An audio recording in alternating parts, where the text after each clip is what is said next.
Hey guys, Kristi Noem is saying that we should shut down FEMA. She says that it's all coming from Trump. Trump is serious. He wants to shut it down. I want to show you this interview with Kristi Noem that CNN did on State of the Union. This is crazy, guys. You want to stay until the end. We're going to break it down. We're going to talk about it.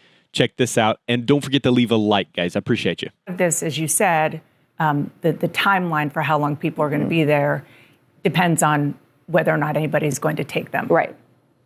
So it could be that some people are going to be there indefinitely. You know, what's interesting to me is the previous administration knew who these people were that were committing these crimes.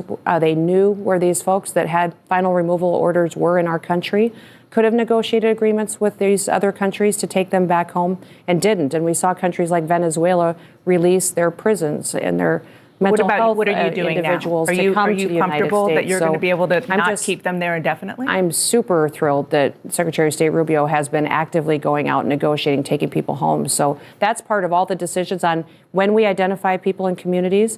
As soon as we're able to go get them and return them back home as quickly as possible. So my goal is that people are not in these facilities for weeks and months. My goal is that there's a short-term stay. They're able to go incarcerate them, take them, follow the process, and get them back to their country. That's your goal, but yes. You're not ruling out that they could be there for weeks. I'm not going to rule that out, because we are going to continue to make sure that we're talking with every single country.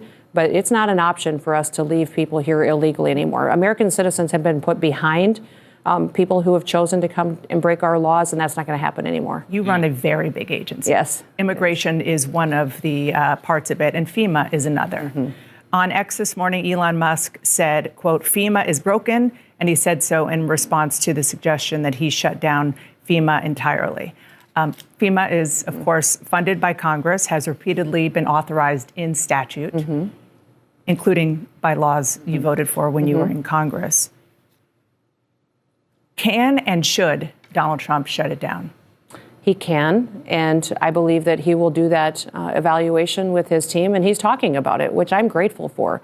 He'll work with Congress, though, to make sure that it's done correctly and that we're still there to help folks who have a terrible disaster or crisis in their life.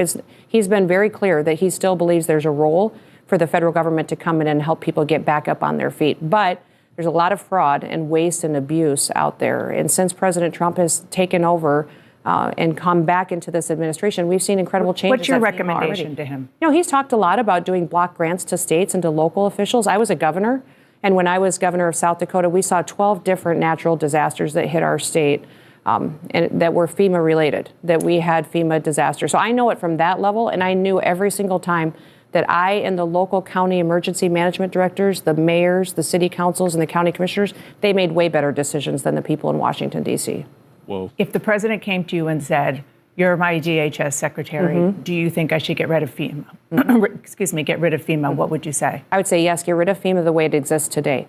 We still need the resources and the funds and the finances to go to people that have these types of disasters like Hurricane Helene and the fires in California. But you need to let the local officials make the decisions on how that is deployed so it can be deployed much quicker, and we don't need this bureaucracy that's picking and choosing winners. You mentioned Congress. USAID is an example, and there are others that I mentioned, that the Consumer Protection Bureau, that are also deemed by statute to be the law. They were put in place and kept in place by Congress. And off mission. Unbelievable what USAID But you're saying right here that Elon Musk and you are not just going to go in and say, we're getting rid of FEMA, you're going to do it with Congress? Oh, the president has been clear, too, that he wants to still help people. But what happened by targeting individuals, helping some people and not others? Listen, the president just in the last 5 days has closed 80% of the open cases in North Carolina. It's amazing when you have somebody who cares how quickly the response can be. And that wasn't the way that it was under the previous administration. There's people that had wildfires 7-8 years ago in the western United States still haven't received their FEMA payments. How are people supposed to pick up I took a trip with the FEMA director. Oh, you did? She cared. Well, what I appreciated about her, because when North Carolina got hit, South Dakota did as well, she did come. And I think showing up is a big portion of what needs to have happen. I do want to ask a couple of quick questions. The Washington Post is reporting that Musk and his Doge team have access to FEMA's sensitive disaster data, which includes personal information about tens of thousands of disaster victims. Have you authorized Elon Musk and his team to have access to Americans' personal data that is housed inside DHS? Yeah, we're working with them at the president's direction to find what we can do to make our department much more efficient. So I think it's important. This is essentially an audit of the federal government, which is very powerful and needs to have happen. That agency, and one of the things I've been very clear to the appropriators in the Senate and the House is, please give me the authority to reprogram funds. There's funds but that's different from him having access to personal data that is housed in. The president has authorized him to have access. And you feel to that, comfortable? So absolutely. I remember a time when Republicans were very careful about and worried about the government, particularly unelected people. Well, we can't trust our government anymore. Having access to personal data. Yeah. Oh, absolutely. You are the government. Yes, that's what I'm saying, is that the American people now are saying that we have had our personal information shared and out there in the public. Elon Musk has access to it. Yeah, but Elon Musk is part of the administration that is helping us identify where we can find savings and what we can do. And he has gone through the processes to make sure that he has the authority. You're totally the president has granted him. I am today by the work that he is doing by identifying waste, fraud, and abuse. And his information that he has is looking at programs, not focusing on personal data and information. Not focusing on it, but he has access to it. We'll be continuing to talk to him about what all he has access to. But this audit needs to happen to make sure that we are going through a process that adds integrity back into these programs. And people's personal information has been out there in these caseworks that have been closed for a long time, that people are getting responses now that they haven't had before. Last question. DHS is the third largest cabinet department. How much do you want to shrink your workforce? Well, we are going to go through that process. I think it needs to be shrunk and get these agencies back on mission. The bureaucracy is large. It's over 260,000 employees, and before, many of them weren't even showing up to work. Many of even the FEMA folks had the option if they wanted to show up for a disaster or not. That's not going to be the way it is anymore. So we're going to have them show up to work. We're going to start going through who is fulfilling their mission and who isn't, and be removing those that aren't committed to keeping America safe. The mission of DHS is to secure the American homeland. That's virtually every person who comes into this country and leaves this country, every product that comes into this country or leaves through our ports or other mechanisms, and also cybersecurity. So anything that happens on the internet and goes into the country or out of the country. So the jurisdiction of DHS is large, but I don't think that the number of people determines our success. It's how much they're committed to doing their job and doing it with excellence. Okay, guys, let's break this down. But first of all, I want to thank everyone for watching this video, leaving a like. Appreciate every single one of you guys. And I know that I say this every time, but you just have no idea how much it means when you take the time to hit that thumbs up like button. It helps out with the YouTube algorithm, helps out with the channel. I appreciate everyone, guys. And also, all my subscribers, guys, everyone that's joined the difference, y'all are amazing. We're building an awesome community, and my hat's off to you. All right, let's dive into this, guys, because Kristi Noem, first of all, great interview. Kristi Noem stated that Trump has the authority to shut down FEMA. Did y'all catch that? And that he should do so. That's the huge part of this, guys. And my question is this realistic? FEMA has been repeatedly authorized by Congress. Could Trump actually dismantle it?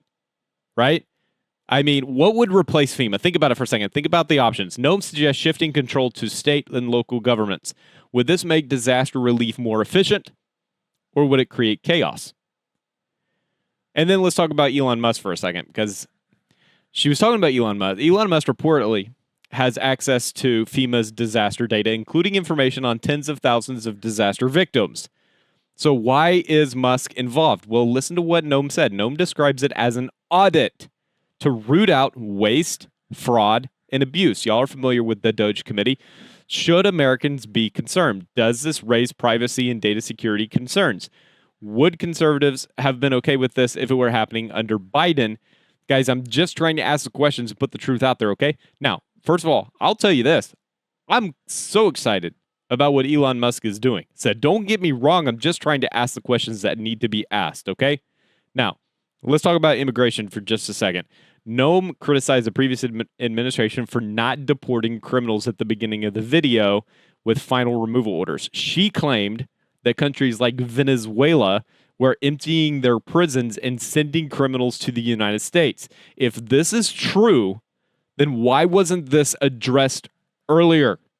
How should the U.S. respond? Are current deportation policies strong enough? I mean, guys, this is major. If that is absolutely true, that countries are literally taking their prisons and dumping them into America, that should...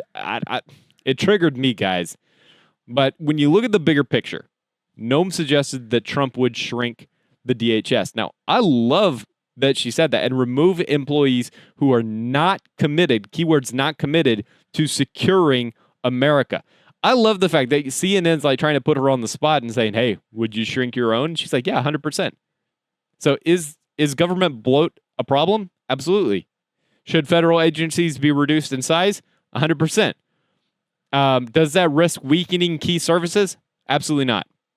What other agencies could be next? That's what I'm interested to see, guys. Could this just be the beginning of a broader effort to cut down the bureaucracy? I think 100%. And the education department. I hear that that's in the crosshairs. That could be next, guys. I don't know what's going to happen.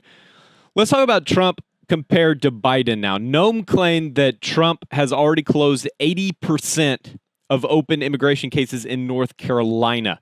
She contrasted that with Biden's handling of FEMA, saying some wildfire victims from 7 to 8 years ago still haven't received assistance.